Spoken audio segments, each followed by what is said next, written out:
what's it going to take for them to be able to play, whether it's freshmen or the JUCO guys, in the secondary? Well, in the secondary, we obviously feel good about our first four guys. They all have experience. Bradley Lubbock, Greg Brown, and Tyler Patman all have experience, and feel good about the first team. And then we wanted to create that competition to see who could get in the two deep out of the young guys. And we're giving them a lot of opportunities. They're getting in there and getting their reps. And as things keep progressing here, we're just trying to find out as quickly as we can how good's Tyree Williams, Greg Allen, Tevin Shaw. How good are they? Where can they fit in there? So we had a chance to see the other guys in the springtime. So we're just working to get a solid two deep.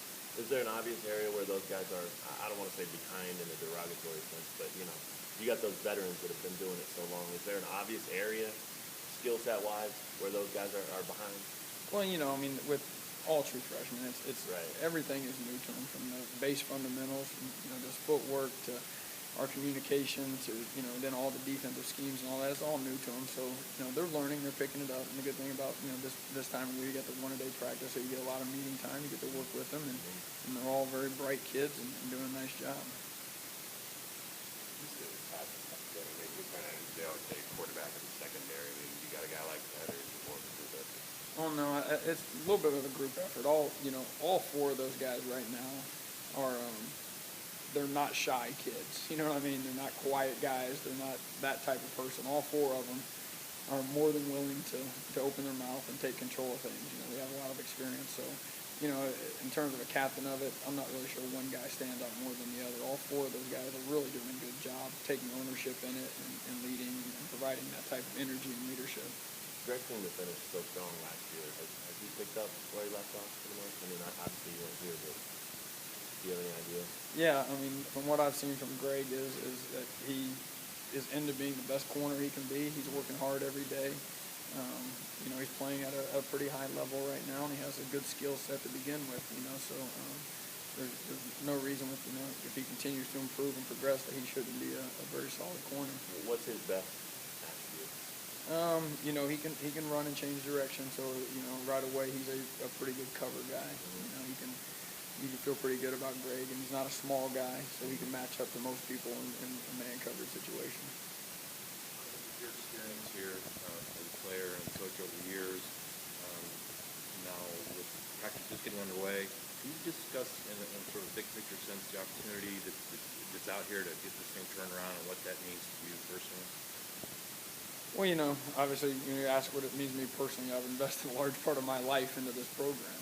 I was kind of looking through the media guide today. I think it's something like 17 of the last 19 years I've either been a player or a coach in this program. And I can't believe I'm that old right now, but I've had a major investment in this thing. And so personally, to get this thing back to where we all know it should be as Kansas fans and Kansas people, we have an elite university. We have great facility. We have everything in place that we need. And we need to get this thing where it should be. And that's what we'll work to do, and that's what we're working to do. Coach Weiss coming in here has created a culture already that of expectations and demands, and the bar is set high.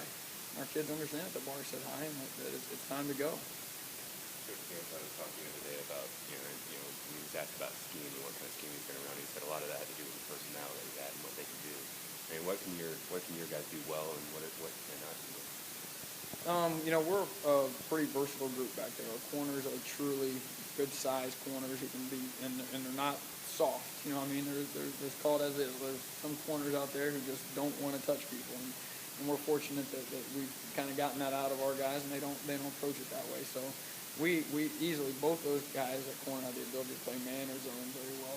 They really are very solid all-around football players. They have good instincts, good control of their body, and are willing to tackle people. So we can go zone or man there. Bradley McDougall's a very athletic safety. And in reality, if Bradley would continue to develop, has a chance to be a very good player for us, as well as Lubbock Smith being one of those guys that just gets it. And so out of those four guys, we have a good bunch there. Now we just got to plug those two in and get a solid 8 or 9 guys in there that can really go. But what they do best is I think all four of them are good football players. They understand the game. It's not, like there's some kids that have great athletic ability that the game's hard for them. We have four guys that have good athletic ability that are football players. You've got Greg Brown and you've got Patman up there. What about the guys backing them up? And then maybe, what do you think of Moore coming in? What's he been like? You know, all the young corners right now are very talented kids, and you know, Nasir Moore's doing a good job coming in. You know, limited corner experience, even though he's a junior college guy. Tyree Williams doing very good, and Greg Allen very talented. All three of them look the part. They just got to be able to get in there, keep getting the reps, which we're giving to them. You know, getting plenty of work at it, and just continue to develop. I think all three of them have very high upside. You mentioned that Coach Weiss establishing a culture of expectations. How about Coach Campo? What's it like coaching and working under him, and what have you seen that you maybe haven't seen before? Well, you know, the first thing, and we have a lot of Texas kids on our team, you know, so when Coach Campo steps at the front of the room, those guys know what he's accomplished in his career. They know who he is and where he's been and the people he's coached and what he's done. I mean, the guy can pop out 3 Super Bowls in front of you, 3 Super Bowl rings. You have to be kind of a fool not to appreciate what the man's accomplished in his coaching career, you know, and the kids get that. And Coach Campo's been around long enough and has you know, the way to talk to the kids that, you know, if he says something, their ears perk up and they listen, they go, you know, this guy's said these exact things in preparing for Super Bowls. You know, I mean, I think they understand they should listen to that guy. So he brings a presence to the defensive room that's, you know, it's hard to match. Coach White said the other day about Tevin Shaw having a choice, basically, where he wanted to start running back or safety. And obviously, he picked safety. What do you make of him? I mean, is that a good choice for him? Does he seem like a guy that could be that for 4 years? Yeah, you know, I don't know how good a running back he would have been, but maybe been even better there. But he is a good safety. Tevin, very good signee for us. I mean, here's a kid who comes in already physically developed. I mean, looks good. He's got, you know, muscle. He's ready physically. He's a smart kid. He pays attention. He has good instincts. You know, there's no reason he shouldn't be you know, have a lot of success at safety. Too early to think he could push? No, not too early to think he could push. He's got some talent. Kind of a 3-part question here. Who's your fastest guy back there? Who's your smartest guy back there? And who's got the best instinct? Well, boy, that creates some arguments when this come out. Every one of them they would fight that they are all of that. If you're asking me, and I'm not even positive, I would pick Greg Brown in a foot race. You know, if you did the old line him up in the street and say go, I'd take Greg Brown. If we had to go on Jeopardy to win $1 million, I'd take Tyler Patman. Those are the guys that are going to kill me. And what was your last one? Who's got the best instinct? Oh, best instincts. Oh boy, probably Bradley. Bradley's a pretty natural guy. Covered them all. That was good.